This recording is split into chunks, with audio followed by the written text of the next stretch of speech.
News में आपका स्वागत है। मैं हूं आपके साथ पिया। राजधानी रायपुर के जल विहार कॉलोनी निवासियों ने एक बार फिर तेली बांधा तालाब के आसपास होने वाली अवैध गतिविधियों को लेकर धरना प्रदर्शन किया। आइए आपको दिखाते हैं पूरी खबर। राजधानी रायपुर के तेली बांधा स्थित जल विहार कॉलोनी की सार्वजनिक भूमि पर हो रहे अवैध गतिविधियों के खिलाफ कॉलोनी निवासियों ने धरना प्रदर्शन किया। उनका कहना है कि जल विहार कॉलोनी के गार्डन को अवैध कब्जे से मुक्त करें और दुकानें और अवैध पार्किंग को तुरंत बंद किया जाए। तेली बांधा स्थित जल विहार कॉलोनी के निवासियों का कहना है कि इन अवैध गतिविधियों से कॉलोनी वासियों की शांति, सुरक्षा और गरिमा को चोट पहुंच रही है। आपको बता दें कि बाहरी लोगों के द्वारा कॉलोनी में शराब पीना, गाड़ियों से नशे की पदार्थों की अवैध बिक्री करना और अश्लील गतिविधियों से लिप्त रहना अब आम हो चुका है, जिससे कॉलोनी वासी महिलाओं और बच्चों की सुरक्षा के लिए खतरा साबित हो रहा है। कॉलोनी के अंदर में कमर्शियल गार्डन को कमर्शियल कर दिया गया है। जो उद्यान हमको जल विहार कॉलोनी के उसमें दिया गया था, प्लॉटिंग के टाइम दिया गया था। हम सारे रहवासियों को हमारे को 2 गार्डन मिले थे। एक बाल उद्यान था जो जहाँ पर भी लैब लगी, इनके होटल खुले हुए हैं, और एक और था जो योगा करने के लिए उद्यान था, जिसमें आज की डेट में आप देख रहे हैं मीना बाजार लगा हुआ है। ये दोनों उद्यान के साथ में और भी जो घर है उनमें आवासीय जो घर थे उनमें रेस्टोरेंट, जिम, ऑफिस इत्यादि खोल रहे हैं, जिसका नगर निगम चेंज नहीं कर सकती है किसी भी तरीके से। मास्टर प्लान के अंदर में कोई भी प्रावधान नहीं कि आवासीय को कमर्शियल किया जा सके। केवल टैक्स को जो है लैंड यूज नहीं चेंज कर सकते, केवल टैक्स को ही वो चेंज करके इनको परमिशन दे रही है कि आप लोग जो है इसको आप यूज कर सकते हो। मतलब कमर्शियल यूज गलत तरीके से किया जा रहा है। इनके पास किसी ये पब्लिक जो आदमी प्लॉट ले रहा है वो कर रहा है, या जो व्यापारी है वो कर रहा है। इनके पास ना पार्किंग की कोई व्यवस्था नहीं है। सबसे बड़ा मुद्दा पार्किंग का है। उसके बाद मुद्दा जो होटलों के बाहर कार खड़ी है, होटलों से उसमें खाना सप्लाई हो रहा है, वहाँ पर और भी शराब पी जा रही है, असामाजिक तत्व आ रहे हैं। रोज़ यहाँ पर गंदे गंदे वर्ड बोले जाते हैं, जो हमारे घरों के सामने में लेडीज़ हैं, घर के अंदर से निकलने में घबरा रही हैं वो कि कैसे हम यहाँ रहें। यही कारण से कुछ घर हमारे कॉलोनी के चले गए हैं। और आप लोगों का जो प्रदर्शन है क्या है ये इसीलिए हमारे आप लोग मांगे क्या है? हमारा प्रदर्शन इसीलिए है कि हम ये चाहते हैं कि जो हमको जो प्लॉटिंग के समय जो ज़मीन दी गई थी, कोई भी कॉलोनी जब प्लॉट होती है तो ज़मीन दी जाती है उद्यान के लिए या और भी जो खेलकूद के लिए, सार्वजनिक के लिए, वो ज़मीन कॉलोनी को वापस की जाए ताकि उसमें वही यूज़ हो सके जो यूज़ होना था उसके अंदर में।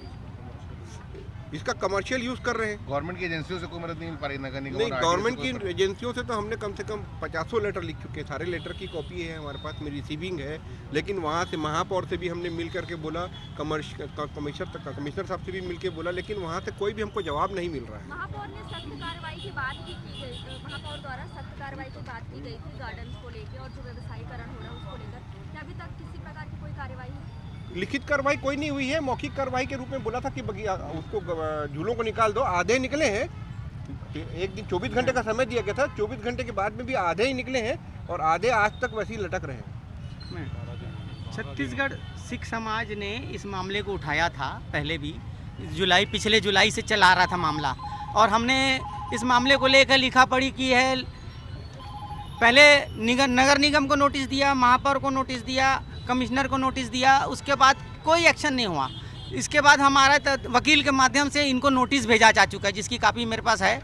उस 24/5/2025 को हमने एक नोटिस भेजा है वकील के माध्यम से कि जो जल विहार कॉलोनी के गार्डन है, 1976 के गार्डन है, 1991 को हैंड ओवर हुआ नगर निगम को। तब से आज तक जब वो चल रहा था नगर निगम में जो जल विहार कॉलोनी के लिए, तो ये गार्डन को सुप्रीम कोर्ट के आदेश की अवहेलना करते हुए ये स्प्री फूड के नाते ये अहमदाबाद की कंपनी को क्यों दिया गया, उसकी पुरानी हमने कॉपी भी निकाली है। सुप्रीम कोर्ट के आदेश हैं, एक गाइडलाइन है उनका, एक आदेश है वहाँ का नगर निगम इंदौर हाई कोर्ट का और बेंगलोर हाई कोर्ट का, दोनों की कॉपी संलग्न है मेरे पास। कॉपी दिखा देते हैं, वो कॉपी भी हमने रखा है। उसके बावजूद नगर निगम ने कोई एक्शन नहीं लिया। हमारे जितने नोटिस हैं, हमारे जितने हैं, सब रद्दी के खाते में है। आखिर में महापौर ने बोला कि 24 घंटे में हटाऊंगी। महापौर के आदेश के बाद भी 24 घंटे के आज 11 दिन हो गए हैं, कुछ नहीं हटा। सिर्फ उसके 24 घंटे बीतने के बाद हम फिर आए यहाँ पर इकट्ठे होके। हमने वहाँ पर देखा झूले चल रहे थे, हमारे आने के बाद, कैमरे चलाने के बाद, वीडियो शूटिंग करने के बाद वो लाइट काम बंद हुआ है, सिर्फ बंद हुआ है, स्थगित हुआ है, कोई झूला नहीं खुल रहा है। जबकि महापौर ने बोला था कि 24 घंटे के अंदर झूले खुल जाएंगे और गार्डन को जल विहार कॉलोनी के हैंडओवर किया जाएगा पुराने स्वरूप में। और जबकि आरडीए ने जब दिया था तो आरडीए ने कम से कम 1.5 करोड़ के झूले और ये सब व्यवस्था ये दी थी। ये लिस्ट है आरडीए से, हमारी ली हुई ये आरडीए की लिस्ट है कि उस समय क्या क्या लगा था, ये सब लगा था। और आज भी वो ये एक भी चीज़ नहीं है, सब उखाड़ के फेंक दी गई है। आगे की क्या कुछ रणनीति है? और फिलहाल खबरों में इतना ही। अपडेटेड रहने के लिए हमारे चैनल को सब्सक्राइब कर लीजिए। नई खबरों के नोटिफिकेशन के लिए बेल आइकन जरूर दबाइए। नमस्कार।